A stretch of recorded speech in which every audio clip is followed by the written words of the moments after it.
হুগলি জেলা আরামবাগ থানার অন্তর্গত আরামবাগ ব্লক পাড়া নবপল্লী কালী মন্দিরে চুরির ঘটনায় এলাকায় চাঞ্চল্য ছড়িয়েছে। এই মুহূর্তে ঘটনাস্থলে উপস্থিত আরামবাগ থানার পুলিশ। ওই এলাকায় স্থানীয় বাসিন্দারা কি বলছেন শুনবো তাদের কথা। হুগলি থেকে সমীর দাসের রিপোর্ট। আপনারা আমরা জানতে পেরেছি সকালবেলা হুম এইদিকে যেমন মন্দিরের গেট যেমন ভেজানো ছিল ভেজানো, আমরা মনে করে যে মেয়ে আছে যখন যে আমাদের পরিষ্কার করে যে ভদ্রমহিলা নিত্য ইয়ে থাকে মাসে তাকে মাইনে সেবাই তাকে সে যখন করছে তখন বলছে যে তালা নেই, তালাটা ভাঙা, একটুখানি পেছন দিকে মানে মন্দিরের পেছন দিকেই তালাটা রড দিয়ে তালাটা চটিছে, সেটা পড়ে আছে পেছন দিকে পড়ে আছে। আর এখান থেকে প্রণামী বাক্সটা নিয়ে গেছে, প্রণামী বাক্সে কিছু প্রণামী ইয়ে ছিল সেটাও নিয়ে গেছে, কিন্তু সেটাও পেছন দিকে রড দিয়ে চালিয়ে সেটা থেকেও টাকা পয়সা বার করে নিয়ে ভেঙে বার করেছে। কি কি এখান থেকে চুরি গেছে?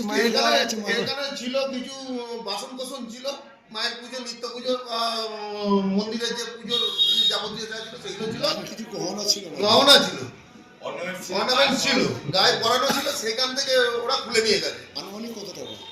আনুমানিক মোটামুটি এখন তো সোনার তো কত দাম সেটা তো বলা মুশকিল। কি কি ছিল মায়ের গহনা?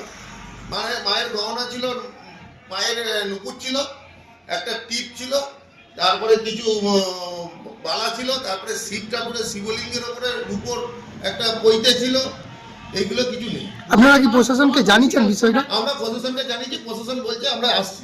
কতক্ষণ আগে জানিয়েছেন প্রশাসন? আমরা জানিয়েছি মোটামুটি 45 মিনিট আগে।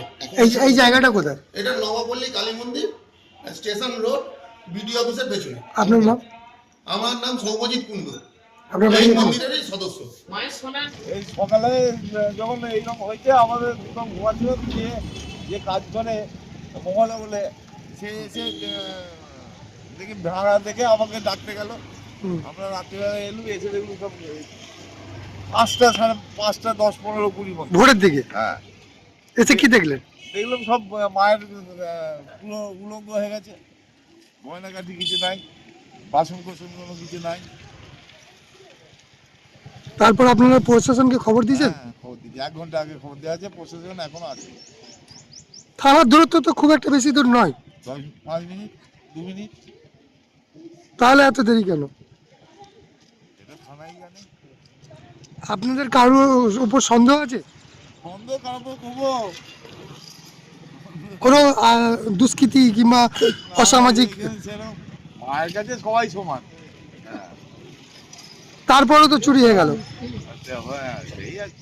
কোথাও কিছু মনে হচ্ছে আস্থা ক্ষুণ্ণ হচ্ছে কোথাও, যে মানুষের ঈশ্বরের প্রতি যে আস্থা আপনাদের আছে, একদম। সেই জায়গাটাও যে হ্যাঁ, ঈশ্বর কেউ ছাড়ছে না, চুরি চোররা এটা খুব মারাত্মক, মানে সমাজের পক্ষে খুব ভয়ঙ্কর দুর্দিন নেমে আসছে।